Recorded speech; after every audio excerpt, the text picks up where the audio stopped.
هاي يا حلوين، ازيكم عاملين ايه؟ انا زينب شحاتة. لو اول مرة تشوفوني متنسوش تشتركوا في القناة. النهاردة بقى هنعمل صوابع زينب، من احلى الحلويات الشرقية اللي ممكن تاكلوها واسهلها كمان. يعني في اكلات كده بتبقى بساطتها في حلاوتها او حلاوتها في بساطتها. متاخدش وقت خالص. بجد هنعملها نفس الشكل ونفس الطعم بتاعت بره بالظبط. بجد انا بحبها قوي وبحسها سهلة ولذيذة. وكمان هنطلعها دايبة من جوه وطرية وناشفة كده ومتماسكة من بره. بجد طريقة ممتازة حقيقي. يلا نشوف الطريقة. معايا كوبايتين من الدقيق وعليه رشة ملح، وكمان نص كوباية من السمنة. دي سمنة مش زبدة، لا سمنة.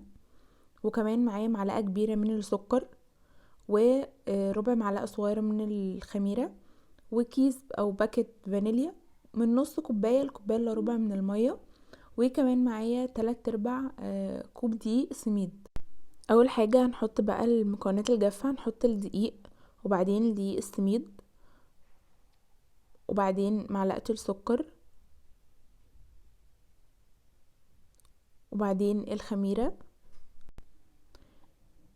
وبعدين بقى هحط الفانيليا، وهقلب المكونات الجافة دي الاول مع بعض بس كده. وبعدين بعد ما اقلبهم كويس، يعني كل المكونات الجافة يعني تتقلب مع بعضها، هضيف بقى السمنة. السمنة دي بتكون دافية شوية، يعني مش بتكون باردة، بتكون دافية وكمان مش سخنة قوي. وكمان دافية عشان تخلي صوابع زينب معانا ناعمة كده ودايبة شوية. وهقلب شوية الدقيق كده يتوه مع السمنة. وبعدين بقى هبدأ بإيدي، يعني هبدأ ابس الدقيق ده بإيدي او افركه زي الكحك كده، يعني زي عجينة الكحك. بنعمل الاول السمنة بالدقيق كده. احنا عاوزين نعمل كده عشان كل حبيبة من الدقيق تتغلف بالسمنة. ده يعني دي اكتر تركية من نجاح صوابع زينب. تبقى زي حبيبات الرمل كده، يعني تبقى بتفرق قوي، يعني بتفرق قوي. لازم نعملها كده عشان تبقى ناعمة ودايبة معانا. هنقعد نعمل كده حوالي دقيقتين لحد ما تبقى بالشكل ده. تبقى يعني الدقيق معانا يبقى رطب كده، ولما نعمل كده نلاقيه ماسك كده. هبدأ بقى اضيف المية.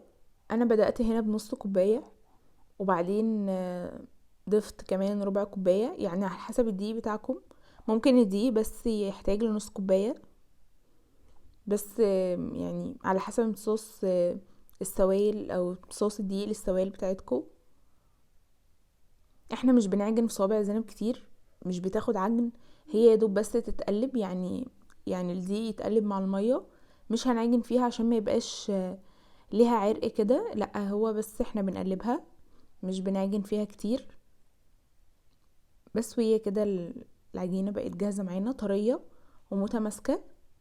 برضو مش طرية اللي هي طرية بتلزق، تكون طرية كده. هنسيبها ترتاح بالظبط 5 دقايق يا جماعة، احسبوهم. احنا مش عاوزينها تخمر خالص، احنا بس هترتاح، يعني كمان اقل من 5 دقايق عبال ما نظبط كده السطح اللي هنفرد عليه ونظبط المكان بس كده.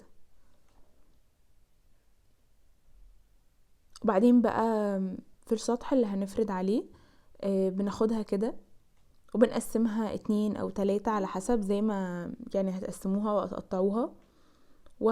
هنسيب النص التاني يرتاح عبال ما نشتغل في النص ده. هبدأ بقى افردها بالشكل ده، اللي هي تبقى مستطيلة شوية عشان اعرف اقطعها بالشكل اللي يريحنا يعني. ايوه كده.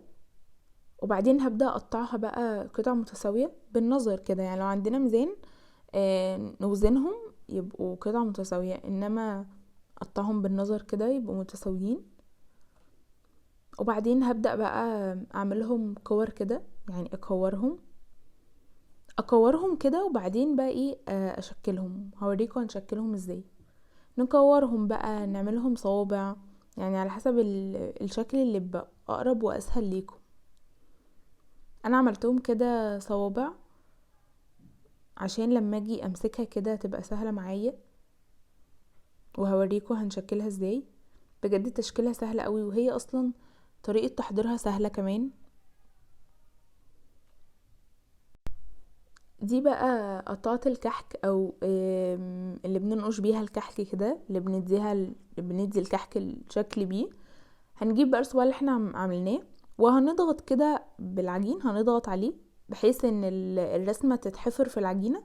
واحنا بنضغط احنا بنزق ايدينا بصوابعنا كده، اللي هو عشان الصباع يتلف معانا ويدي شكل القالب او المركب المقلوب كده. هي مش بتكون مقفولة يا جماعة رول كده، لا بتكون مفتوحة كده شوية، يعني زي كده بتكون يدوب بس مقربة من بعضها، مش بنلفها لا. سهلة جدا. ممكن كمان على ورقة كرتون، يعني يكون الحفر بتاعها بارز كده. انا كان متوفر عندي هي دي بس، ودي كمان الشكل الجاهز، يعني يكون شكلها كده. بحب كمان انا الرسمة دي. وبعدين بقى ده الزيت بتاعنا، زيت يكون مش غزير قوي ومش قليل قوي برضو، يعني يكون كويس. وما يكونش بقى مش عاوزينه يكون سخن، يعني ما يكونش ساخن قوي او سخن قوي، عشان ما تتحرقش مننا بسرعة.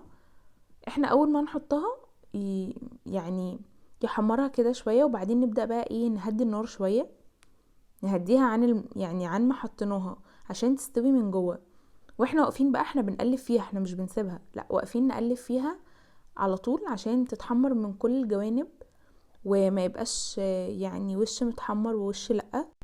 اول بقى ما تاخد اللون ده معانا هنطلعها على طول، مش بتاخد وقت في الزيت، بس اهم حاجة ايديكوا فيها على طول وتقلبوها.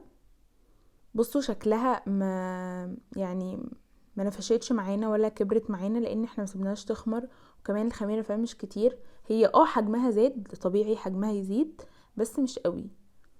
هحطينا بقى المره التانية.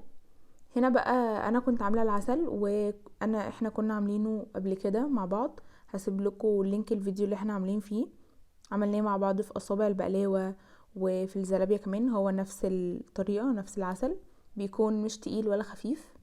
وكمان العسل بيكون معمول من الصبح او من بالليل، يعني بيكون بارد تماما. ودي بنسيبها بعد ما بنطلعها، بنسيبها كده ترتاح دقيقتين، مش بتكون باردة برضو لا، عشان يعني تكون حلوة كده. واحنا بنحطها في العسل هنسمع تخبيطة كده، التخبيطة دي سر نجاحها بجد يا جماعة، سر نجاحها كده بتكون ناشفة وبتكون خطيرة.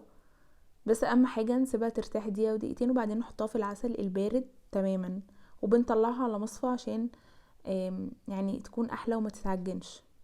بصوا شكلها عامل ازاي، بجد جميلة. ولو عجبتكم الوصفة تنسوش اللايك والاشتراك. باي باي.